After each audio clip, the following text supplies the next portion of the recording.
Necesito hacerles recuerdo que la semana pasada hemos visto el segundo sermón sobre el tema de ese momento histórico que vivió la iglesia al nacer. No nació en un parto natural y benigno, nació casi directamente a la persecución. En el primer momento, aparentemente, los líderes religiosos del judaísmo no se dieron cuenta de qué se trataba, porque no habían asimilado todavía la idea de la resurrección. Pero a continuación sí ocurrió eso. En Pentecostés se predicó y una multitud de 3,000 personas se unió a la iglesia y entonces esos eran los primeros cristianos.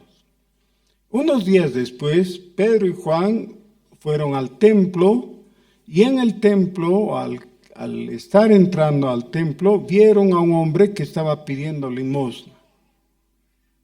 No podía entrar porque era prohibido y solo hasta ahí podía llegar y pedir.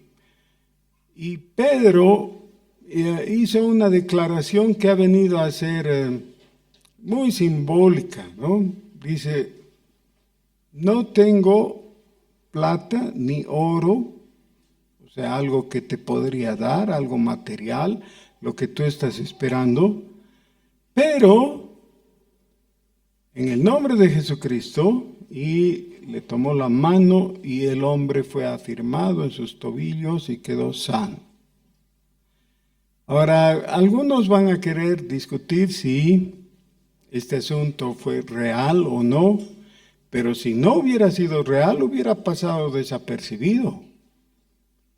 Fue real y a la vista de todos, tanto así que el hombre llamó la atención por la euforia que tenía al haber sido sanado, y eso dio lugar al segundo sermón de Pedro, ahí en el templo, junto a la puerta la hermosa, en el pórtico de Salomón, así se llamaba.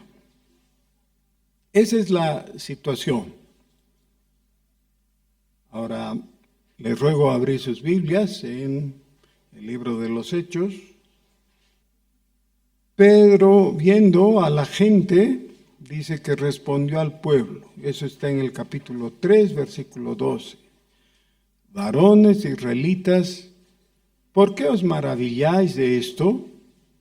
¿O por qué ponéis los ojos en nosotros como si por nuestro poder o piedad hubiésemos hecho andar a éste?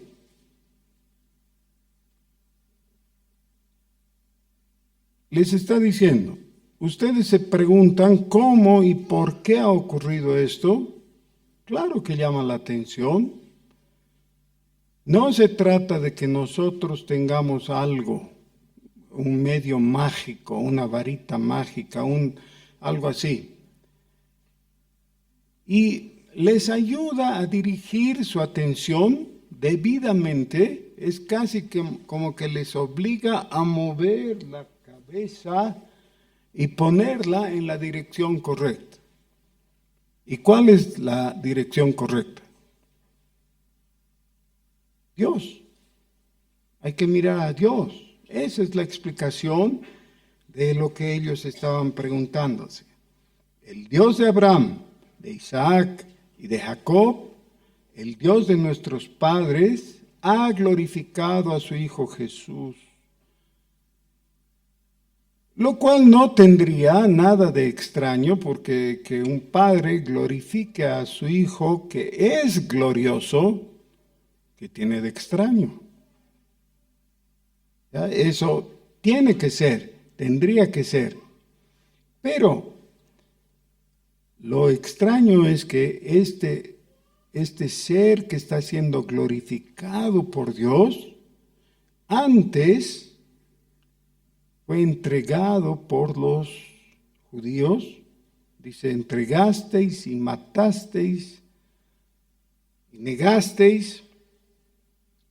delante de Pilato. Matarle es grave. Pero en esas circunstancias, el negar a Jesús es el punto de inflexión por el que hay salvación si se cree en Él, o hay condenación si no se cree en Él. Seguramente el apóstol Juan estaba pensando en algo más o menos parecido, ¿no? Vinculado con esto, similar. Cuando escribe, el que tiene al Hijo, tiene la vida. El que no tiene al Hijo, no tiene la vida. Esas son las dos opciones, no hay una tercera. O tienes a Jesús por la fe, o no lo tienes. Y si no lo tienes, no tienes vida eterna. Ustedes han negado, les dice, han entregado y han negado a Jesús delante de Pilato. Ahora miren,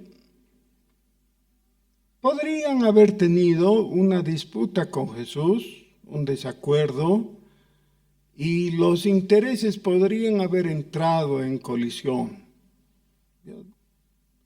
Pero cuando estaban frente a Pilato, Pilato era el opresor, ¿recuerdan? Él les dice, ¿qué vamos a hacer con el rey de los judíos? ¿Qué vamos a hacer con el rey de los judíos? Y ellos dicen, crucifícale. Ni siquiera hay un rasgo mínimo de simpatía. Le niegan. Y luego, para que esto no quede confuso, en el final del versículo 13 dice, cuando es decir, Pilato, había resuelto ponerle en libertad, mas vosotros negasteis al santo y al justo, y pedisteis que se os diese un homicida. Como para hacer más grave el asunto. Si hubieran dicho algo así como, bueno, crucifíquenlos a los dos. Barrabás merecía ser crucificado. Pero para que notemos ese contraste hiriente que hay, ellos decidieron matar al autor de la vida. Pero, ahora, en el versículo 16, y por la fe en su nombre, a este que vosotros veis y conocéis, le ha confirmado su nombre. La palabra su nombre es sobresaliente. En el libro de los Hechos, en el Nuevo Testamento, el Espíritu Santo es sobresaliente. ¿No? Se menciona mucho. Pero también se menciona muchas veces el nombre de Jesús, en el nombre de Jesús. No como una fórmula mágica, sino como la razón que explica las cosas maravillosas que estaban ocurriendo. Por la fe en su nombre, este cojo ha recibido la confirmación de ese nombre y ha recibido completa sanidad en presencia de todos vosotros. Ahora, no quiero detenerme demasiado en el asunto del milagro y de cuán maravilloso fue, o de la repercusión que vino con la conversión de tantas personas. Eso es parte de otro estudio. Les dice, yo sé que ustedes han hecho eso por ignorancia. Ahí está hablando con el pueblo, no con los gobernantes, porque luego distingue entre ellos y sus gobernantes. Y les dice, versículo 25, vosotros sois los hijos de los profetas y del pacto que Dios hizo con nuestros padres, diciendo a Abraham, en tu simiente serán benditas todas las familias de la tierra. A vosotros primeramente Dios, habiendo levantado a su Hijo, lo envió para que os bendijese, a fin de que cada uno se convierta de su maldad. Y aquí tenemos toda la explicación necesaria para entender el rol, la posición del pueblo de Israel en esos días, en ese momento que parece extinguirse la oportunidad de salvación. Porque cuando llegó el Señor Jesús, Él predicó llamando a los judíos para que se arrepientan y ellos le rechazaron.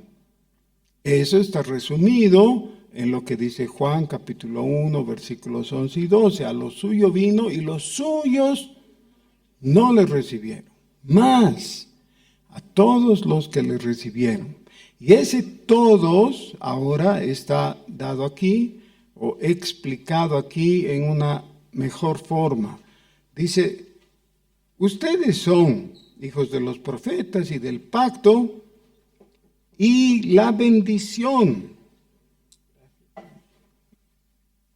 es para todas las familias de la tierra. Ahora, nosotros lo leemos eso como cosa sencilla y común. Va a llegar bendición, ¿para quién? Para todos. ¿Por qué para todos es tan fácil de asimilar? Porque es una idea simpática. Para todos.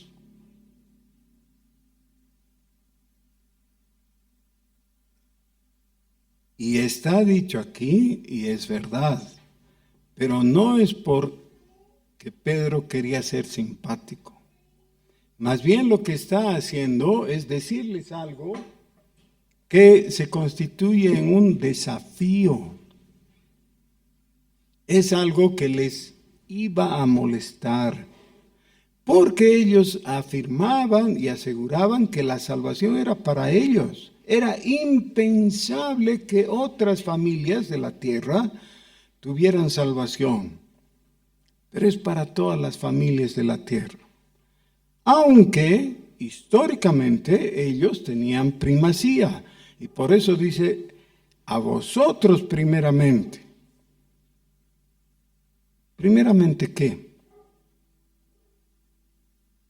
Envió a su Hijo para que les bendijese.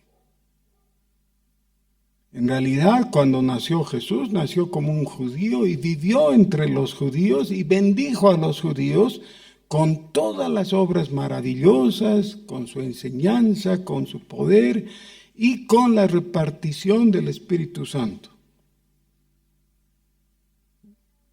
Todo eso por Jesucristo. Ahora, vamos a entrar en el capítulo 4 porque la conversación parece seguir adelante, pero el interlocutor ya es diferente. Ya no está hablando con el pueblo de los habitantes de Jerusalén. Veamos. Hablando ellos al pueblo, vinieron sobre ellos los sacerdotes con el jefe de la guardia del templo y los saduceos, resentidos de que enseñasen al pueblo y anunciasen en Jesús la resurrección de entre los muertos. ¿Quiénes faltan aquí? Obviamente.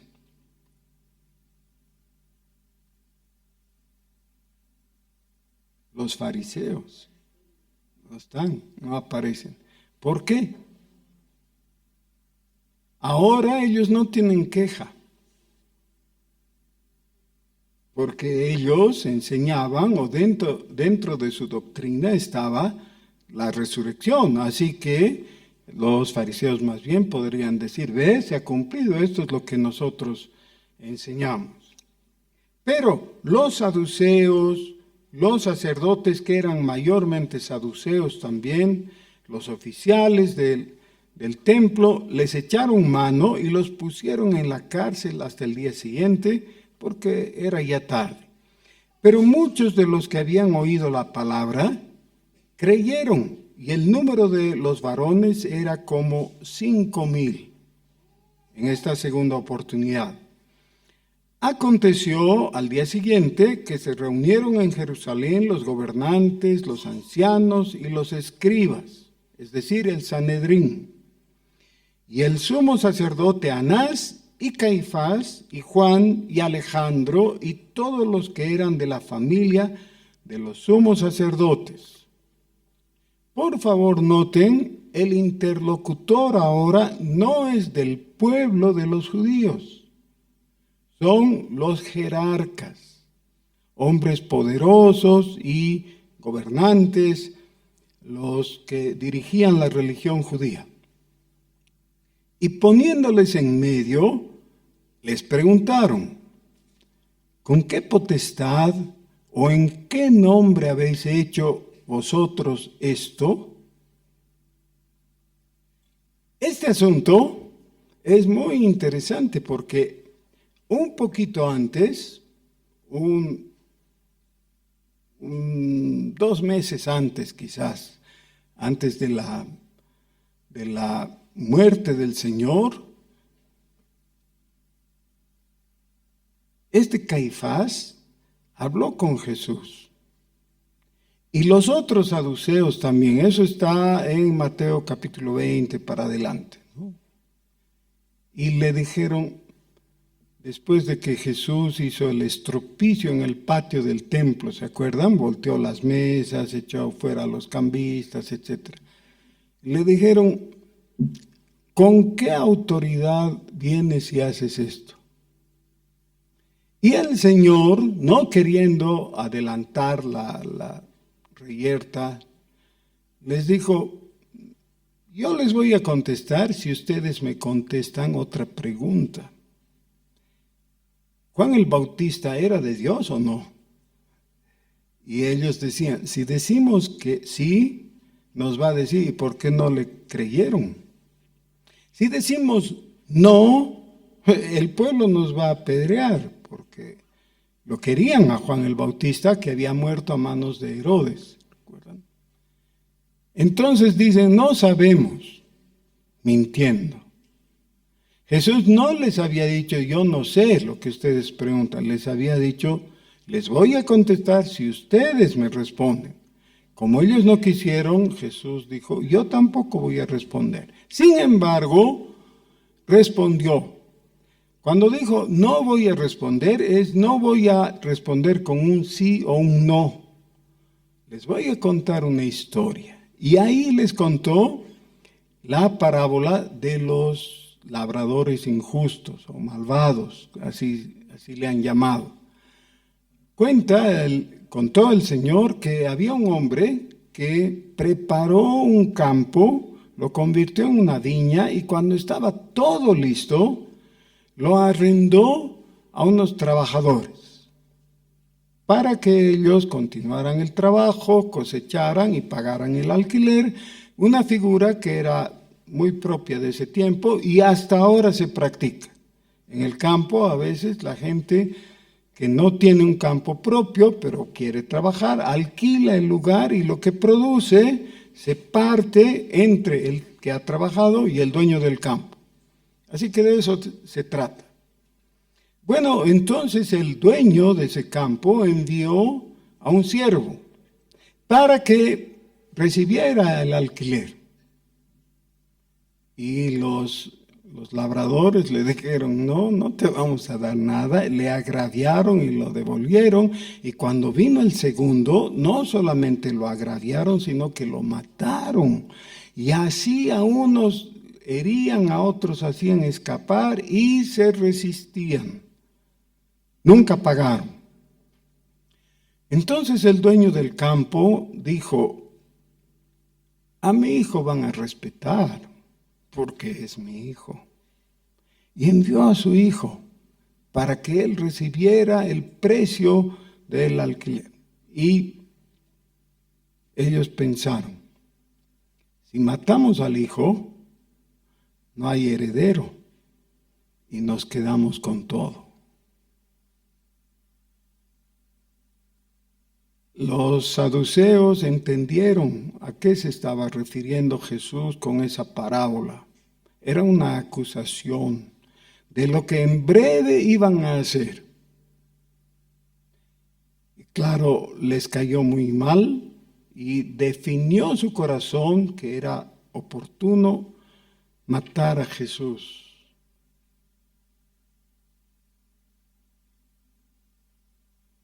¿Con qué potestad han hecho ustedes esto? Entonces Pedro, lleno del Espíritu Santo, es una de las menciones, ¿no?, del Espíritu Santo, les dijo: gobernantes del pueblo, notan, ¿no?, a quién se está dirigiendo, y ancianos de Israel, puesto que hoy se nos interroga acerca del beneficio hecho a un hombre enfermo, de qué manera éste haya sido sanado, sea notorio a todos vosotros y a todo el pueblo de Israel que en el nombre de Jesucristo de Nazaret. Y ahí está el asunto, ahí está la clave. En el nombre de Jesucristo de Nazaret ha ocurrido ese milagro maravilloso. Pero una vez que lo menciona, sigue y dice: a quien vosotros crucificasteis y a quien Dios resucitó de los muertos. Por él, este hombre está en vuestra presencia, sano, es decir, el que había sido cojo. Este Jesús es la piedra reprobada por vosotros los edificadores, la cual ha venido a ser cabeza del ángulo. Hermanos, este momento requiere una definición. Todos nosotros tenemos un punto fundamental, una piedra sobre la que hemos edificado nuestra vida. ¿Cuál es la tuya? Y alguno dirá: bueno, yo soy una persona muy inteligente, hábil para todo lo que se necesita y hago lo que sea necesario eficientemente, soy muy capaz. Así que ahí está mi confianza. Otro dirá: bueno, soy de una familia de abolengo. Yo puedo mencionar a mi abuelo, mi bisabuelo, mi tatarabuelo, todos ellos han sido personas sobresalientes. Algún otro dirá: yo soy del partido político que está en el gobierno. Ese es. Pero, ¿tú qué dices? Tal vez quieras mencionar que en tu casa tienes toda una pared llena de tus títulos. O el otro, de tus trofeos. O el otro. ¿Qué es lo que es la base de tu vida? ¿En qué está tu confianza? Tal vez tu filosofía. Ustedes ya están viviendo en otra época. Cuando yo era joven, la filosofía en boga era el marxismo. Entramos juntos a la facultad de psicología con mi esposa y ahí nos asignaron un catedrático que era un sacerdote católico. Nos hicimos más o menos amigos con el sacerdote don Esteban Bertoluso y él enseñaba filosofía. En cierta ocasión invitó a uno de sus alumnos estrellas de un curso avanzado, creo que ya estaba por graduarse, que hizo una exposición de la filosofía sobre la base del pensamiento marxista. El chico, el joven, que todavía era universitario, lo hizo brillantemente. Y el profesor, el sacerdote, dijo: esto va a desplazar toda la filosofía clásica, todo lo que hasta ahora se ha producido. Esta es la forma de pensar correcta. ¿Qué les parece? Bueno, no importa cuál sea. Quiero decirte algo en serio. Si tu vida está edificada sobre eso, estás edificando sobre la arena. No importa cuál sea tu punto de vista, cuál sea tu filosofía. Porque la única roca que va a resistir todo embate es la roca que es Jesucristo. Ya desde Éxodo capítulo 15, en el cántico de Moisés, hay el verso, ¿no? Dice: bendito Jehová la roca, bendito Jehová la roca. Ese Jehová, la roca, es Jesucristo.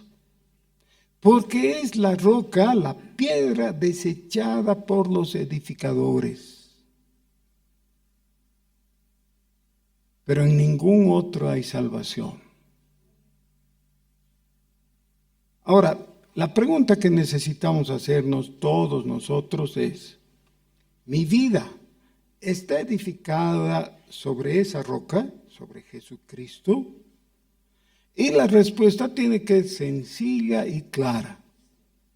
Un sí o un no. Y no puedes responder a algo ambiguo, como por ejemplo: sí, a veces. A veces no sirve. Una edificación no es para a veces, ¿no ve? Es decir, la estructura de una edificación, una vez que pones el cimiento, ahí se queda, para siempre. Pero, otra vez, ¿podrías animarte a afirmar que tu vida está edificada sobre Jesucristo como la roca, aquello que soporta todo? Miren, para que el asunto quede diáfanamente claro, el versículo 11 de nuevo, voy a leer, dice: este Jesús es la piedra reprobada por vosotros los edificadores, la cual ha venido a ser cabeza del ángulo. Y en ningún otro hay salvación, porque no hay otro nombre bajo el cielo dado a los hombres en que podamos ser salvos. Y esa es la presentación final que hace hombre alguno ante el judaísmo organizado. Después de eso han habido predicaciones, ha habido menciones de este tema y todo, pero estos eran los dirigentes en ese momento de la religión judía. De vez en cuando se menciona, como un término técnico, la gran apostasía. ¿Han oído eso? Hay un anuncio escatológico sobre la gran apostasía. La gran apostasía se cumplió justamente cuando estos hombres rechazaron este llamamiento. ¿Por qué? Lo que hicieron fue lo que hace un conductor de un carro que está en dirección, en una carretera, y en este caso el camino correcto significa virar. Pero él dice: no, voy a seguir. Ahora, ¿virar a qué? ¿Qué es lo que habían estado viendo los judíos por siglos? hasta la llegada de Jesús. ¿Qué habían estado viendo? La ley representada por Moisés. ¿Eso está mal? No, no está mal. Pero cuando Dios quiso revelar en un nivel superior, reveló a Jesucristo. Y en Jesucristo nos dio la verdad. Noten ustedes, para que comprendamos esto, el apóstol Juan, en el resumen que hace de todo este entuerto, en el capítulo 1, dice algo que nos va a sonar diferente, leído en el contexto de lo que estamos hablando. Juan, capítulo 1, versículo 17. Dice, pues la ley por medio de Moisés fue dada, pero la gracia y la verdad vinieron por medio de Jesucristo. Otra vez, la ley por medio de Moisés fue dada.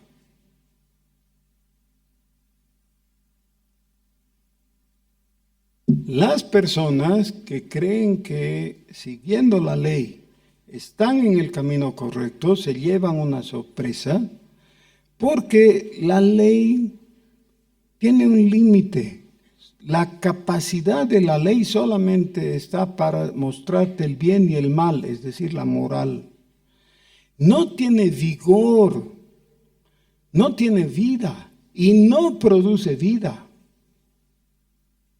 Para eso necesitas la gracia y la verdad. Ahora, ¿la ley fue dada por Dios? Sí, claro.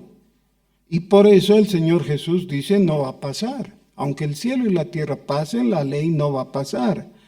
Pero no te va a salvar. Sigue en vigencia porque vas a ser juzgado por la ley. Pero lo que te salva es Jesús, porque Él trajo gracia y verdad.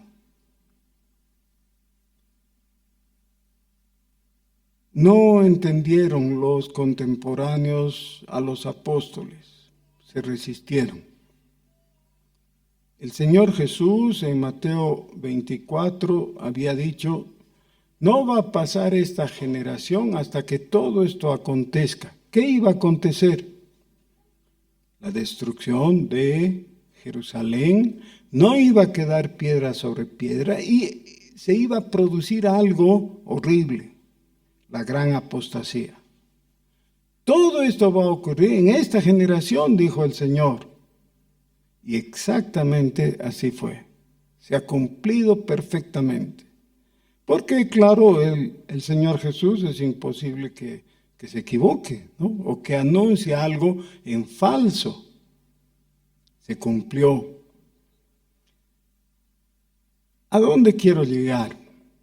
Todos nosotros podemos errar al postergar el recibir la salvación de Jesucristo. No escuchar su llamamiento. El llamamiento es aquella parte central de la obra completa de salvación que Dios hace. ¿Se acuerdan? A los que antes conoció, a ellos también los predestinó. A los que predestinó, a ellos también llamó. Y a los que llamó, a ellos también justificó. A los que justificó, a ellos también glorificó. Es decir, seguridad de salvación. ¿Qué significa la glorificación? Seguridad de salvación. Por eso está usando un tiempo del verbo que implica el pasado. Glorificó como que ya hubiera ocurrido. No ha ocurrido todavía. Vamos a ser glorificados cuando el Señor vuelva y nos dé cuerpos celestiales. Pero en el centro mismo de los 5 actos de Dios, ¿cuál está? ¿Cuál es el central? Llamó. Y el llamamiento de Dios es el único que requiere que tú hagas algo. ¿Por qué? Miren, el primero, a los que antes conoció, ¿podrías hacer algo para que Él te conozca? No, Él sabe todo, Él ve todo, de Él depende. El segundo, predestinó. ¿Podrías torcerle el brazo a Dios para que te predestine? O rogarle, o ayunar hasta la muerte, no sé, cosas así, heroicas para que Dios te predestine. No puedes. Él lo hace soberanamente, de acuerdo a su gracia. La justificación es un acto por el cual Dios nos imputa la justicia de Cristo. Nada podemos hacer al respecto, solamente agradecer. Y la glorificación todavía no ha ocurrido, va a ocurrir cuando el Señor venga. Por tanto, el acto central es el llamamiento. Y el llamamiento sí requiere de nosotros una respuesta.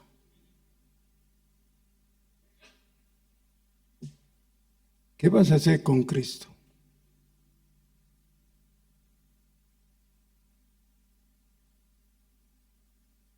Tratemos de imaginarnos el cuadro al que se refiere Pedro, la piedra desechada por los edificadores. Miren, somos edificadores. Vamos a comenzar la construcción. En la forma en que ellos lo hacían, comenzaban con una piedra. Escogían mucho para tener la piedra correcta, para que esté puesta en el cimiento, en el ángulo. Y de esa piedra venían todas las directrices, los parámetros, todo lo demás. Y entonces, tú que eres el jefe ahí, le dices a tu ayudante, pásame una piedra, esa va a ser la piedra del ángulo. Y él apenas viene con su piedra y y tú le dices, tan fea, esa no da. Escoge pues una buena. Pero esa era la piedra correcta. Esa es la piedra que Dios está proponiendo. Jesús. Y tú le dices, Dios, un ratito, a ver, ¿qué me propones? Jesús. Jesús. ¿No podría ser María? ¿Qué te dirá Dios? No, no hay chance. Esto no es democracia. Tú no puedes participar en la elección. Esto es, lo tomas o lo dejas. Listo.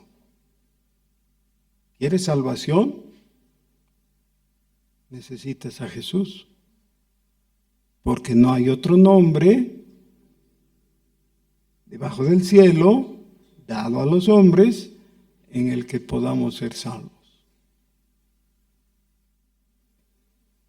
En el nombre de Jesús hay salvación.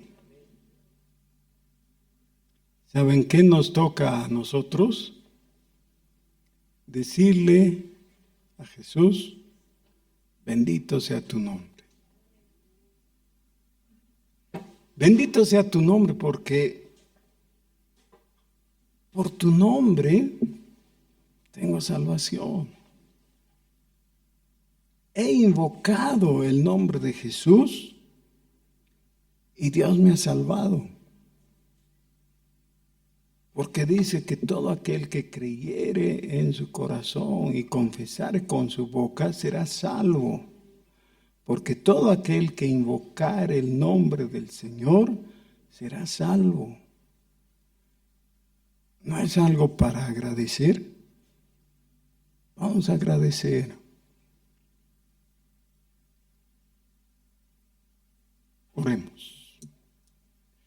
Oh Señor, en este momento queremos con mucho regocijo decirte gracias, porque tú has puesto la piedra precisa y preciosa,